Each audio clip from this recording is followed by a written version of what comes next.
Hi, this is Miss O'Leary. On today's class, we talk about possessive adjectives.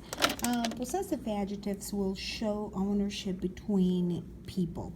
We know that the possessive adjectives in English will be for I. Instead of saying I'm going to say my.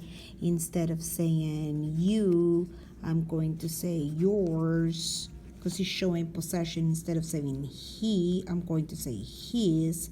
And for she, I'm going to say hers. And for they, I'm going to say their. So in here, this is what pretty much we're going to learn in today's lesson. So as you can see, I put these pronouns de yo, de tú, él, ella, and usted, de nosotros, vosotros, ellos, and ustedes. I'm going to put it as the owner, alrighty? So when we are showing possession, ownership, you're not using them, you're using the following.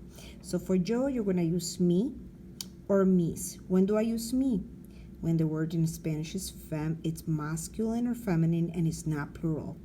So you can see it, so it's easy to remember. For example, carros, cars has an S, so you're using mis. Mis carros, mis abuelos, mi abuelo. For tú, you're going to use tú or tus, same thing as the mi or the mis carros. Notice it doesn't have the accent mark. That's what we call the possessive adjectives.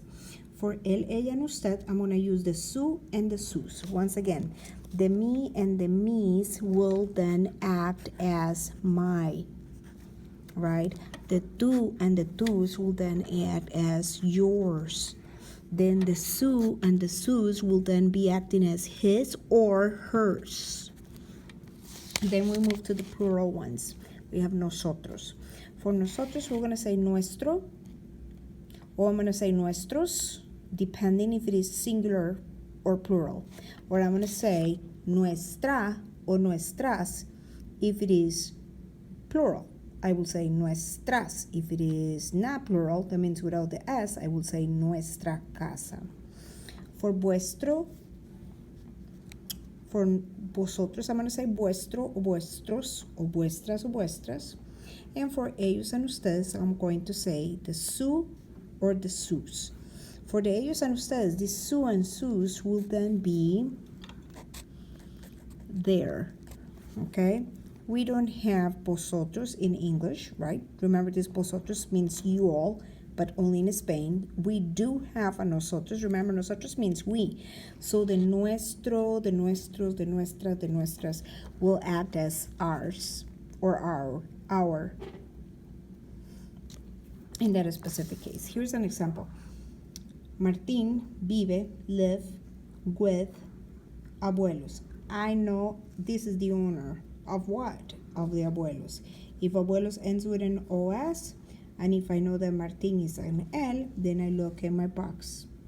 Abuelos OS, it will be sus. That's why I'm adding this right in here. Carlos y yo vivimos con blank abuela. Carlos y yo will be acting as the owner. So the owner will be Carlos y yo. If it is Carlos y yo, it will be we, right? So it will be either nuestro or nuestros or nuestras nuestras. Then I look at the noun, abuela. A, it will be nuestra. The next one says nosotros buscamos. Buscamos, buscar, to look for. And then it says libros. Libros ends in OS. So if it is nosotros, here the possessive, remember it was libros, so it will be OS, nuestros. And my last one, tú buscas, you find, and then a book. Libro, masculine, not plural. So then if it is tú, then I look. This one is plural, this one is singular, so this is the one. Why? Because libro doesn't have an S. So that's two.